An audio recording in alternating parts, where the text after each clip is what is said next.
포스코 스틸리온 22년 3분기 영업 잠정 실적을 소개하고요. 그 추세에 대해서 상반기 실적을 분석해서 소개해 드리도록 하겠습니다. 3분기에 잠정 실적은 매출이 0.3% 증가했고 영업이익은 55.4%가 감소한 것으로 잠정 공시가 됐습니다. 하단에 나와 있는 내용 참조해 주시고요. 내용이 좋았다고 생각하시면 구독, 좋아요 꼭 부탁드리겠습니다. 그리고 1.5 배속을 보시기 바랍니다. 포스코 스틸리온은 용융, 아연 도공 강판, 알루미늄 도공 강판 등 철강제의 제조, 가공 및 판매를 하는 포스코의 자회사로 되어 있습니다.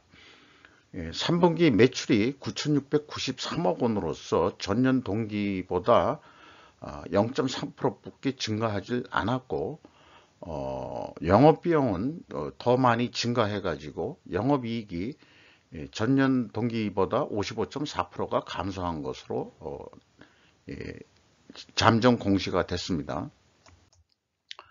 그래서 이러한 추세가 왜 일어났는지 살펴보면은 말씀드리기 전에 3분기에는 그 태풍 흰남노에 의한 영향으로 좀 부진하다 하는 내용은 이미 포스코부터 인지된 사실임을 좀 상기시키고요.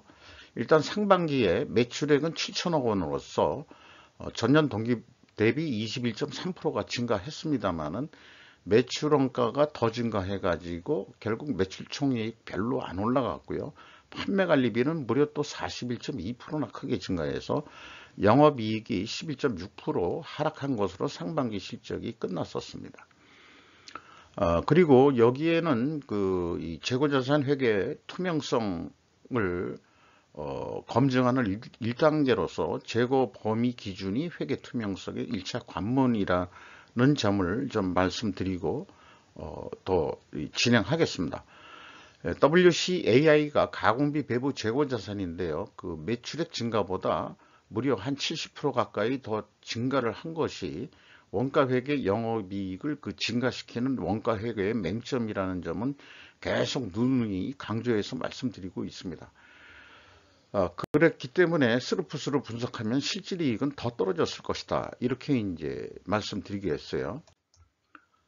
그래서 스루풋 회계 쪽으로 보면은 매출에 비례하는 매출 재료비는 5,668억 원으로서 전년 동기 대비보다 24.7%가 증가했는데 매출 증가보다 더 증가했으니까 스루풋은 적게 올랐을 거고 스루풋률은 2.3% 하락을 했고요. 운영비용은 25.6%가 증가를 했습니다.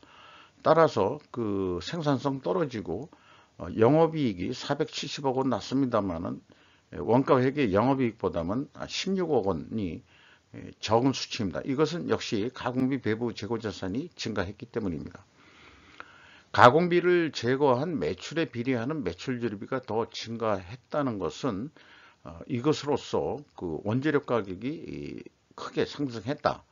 이렇게 일단 추정할 수 있겠습니다.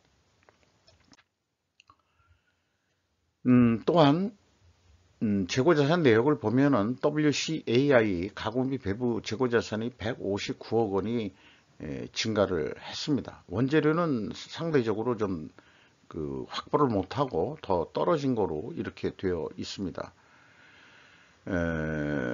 그리고 이 재고는 책임 소재가 불분명한 곳에 쌓인다는 거 계속해서 어느 업체나 제조업체는 요 항목을 소개하고 있다는 점 말씀드리고요. 내부회계 관리제도의 재고 흐름을 도입해야 된다고 저는 계속 주장을 하고자 합니다. 비용의 성격적 분류 내용에서 A 재고자산의 변동 금액이 2단계 재고자산 매출원가 회계 투명성을 검증하는 매우 중요한 요소라고 볼 수 있겠습니다. 원재료의 사용액이 있고 사용액이라고 나오면은 재고자산의 변동 범위는 WCAI다. 일단 그렇게 인식을 할 수 있습니다.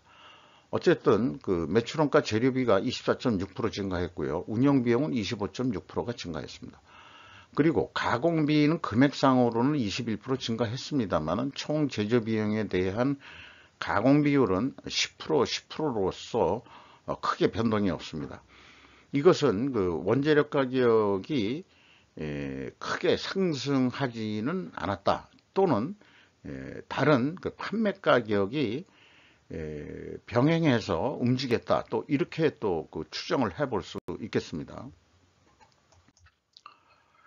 그래서 그 PQ 총 제조 비용의 차이액이 있는데 이게 이제 6억 3,900만 원으로서 크게 차이는 없습니다만은 이 내용은 보통 재고자산의 변동 범위 기준이 차이가 있기 때문에 나오는 금액으로서 생산 재료비하고 차이액하고도 일치를 하고요. 그 다음에 그 2단계로서 검증을 해보면은 6억 6,100만 원의 그 차이가 있는데 여 위에 그 총 제조 비용하고도 차이가 있죠. 이 차이가 있는데 이것이 무엇인지 재고자산 명세로는 명확히 그 추적할 수 있는 단서는 찾지를 못했습니다. 이 금액만큼은 뭔가 불투명한 부분이라고 그렇게 보여집니다. 현금 흐름표 기준 전체 재고자산의 이 검증은 그 현금 흐름표가 제시가 안 됐기 때문에 확인이 불가능했습니다. 운영비용 중에서 인건비가 204억 원대가 집행이 됐는데 전년 동기 대비 금액상으로 23% 증가했고요. 직원수는 7명뿐이 증가를 안 했고 인당 평균 임금이 4,690만 원 로서 연간 한 9,400만 원 선으로 예상이 됩니다. 무려 21%가 그 임금이 인상된 거로 그렇게 파악이 됩니다. 외주비는 8.2% 증가했고요. 그 다음에 운반 보관비가 매우 크게 증가했습니다. 72.8%. 여러 가지 이 기름값, 휘발유값이라든지 이런 것도 수출하는 데 있어서 또 많이 그 운반비가 증가했다고 이렇게 보여집니다. 이런 것들이 그 운영비용의 그 증가가 또 외주비도 증가했고요. 인건비도 크게 증가한 것이 그 영업이익 하락의 또 원인으로 포괄적으로 작용했다. 이렇게 이제 말씀드릴 수 있겠네요. 경영평가지표로 그 재고 회전율이 크게 떨어졌습니다. 그 다음에 이제 그 스루프율도 떨어졌죠. 이렇게 이제 두 가지가 동일 방향으로 하락을 했으면은 일단은 재고자산 매출원가 회계 투명성은 있다. 이렇게 가정은 합니다만은 앞서서 1단계, 2단계, 3단계 했을 때 큰 금액은 아닙니다만 한 6억 원대의 차이가 있다는 것이 미진한 부분이라고 할 수 있겠습니다.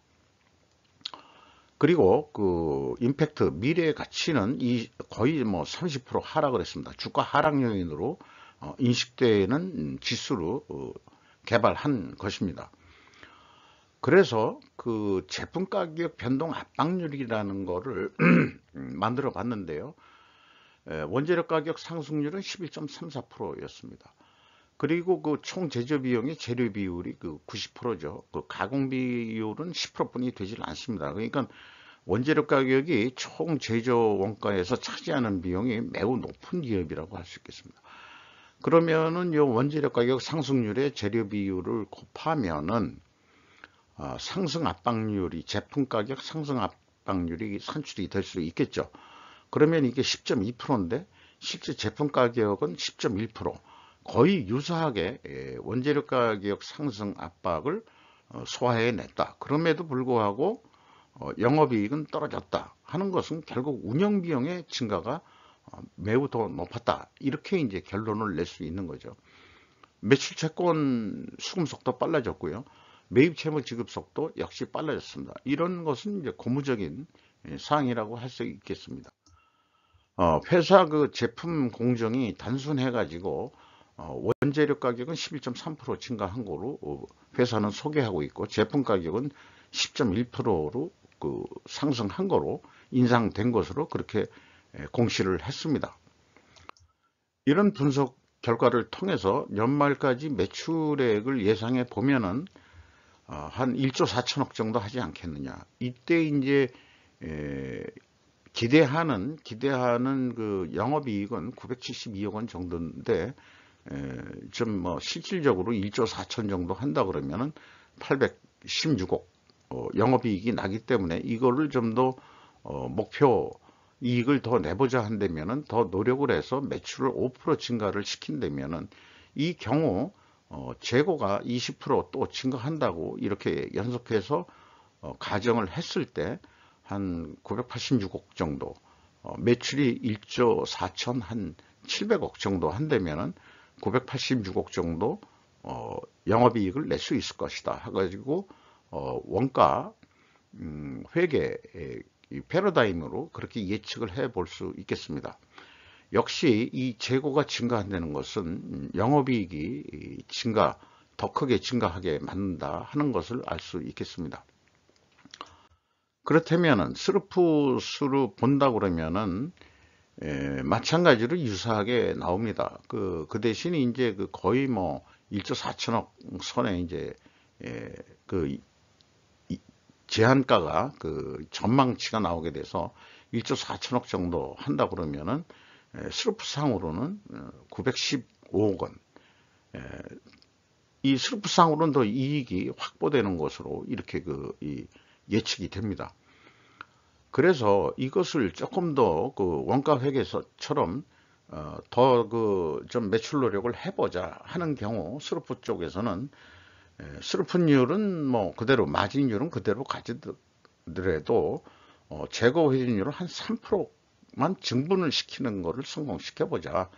그래서 그 15회전 한다고 한다면은 매출액은 1조 4,841억 원 정도 해서 원가 회계는 5% 증가 계획을 했지만 5.8%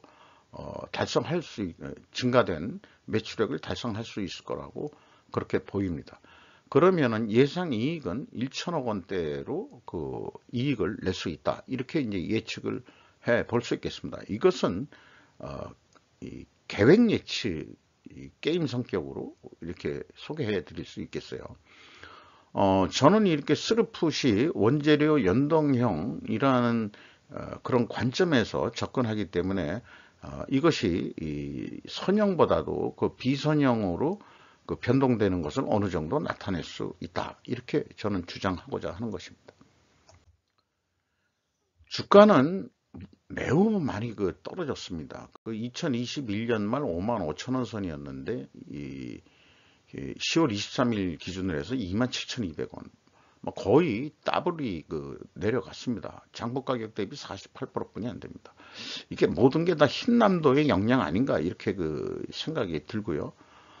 시가총액도 한 1,600억이나 날라갔네요. 그리고 이제 주주는 이 포스코가 56.87%를 소유하고 있습니다.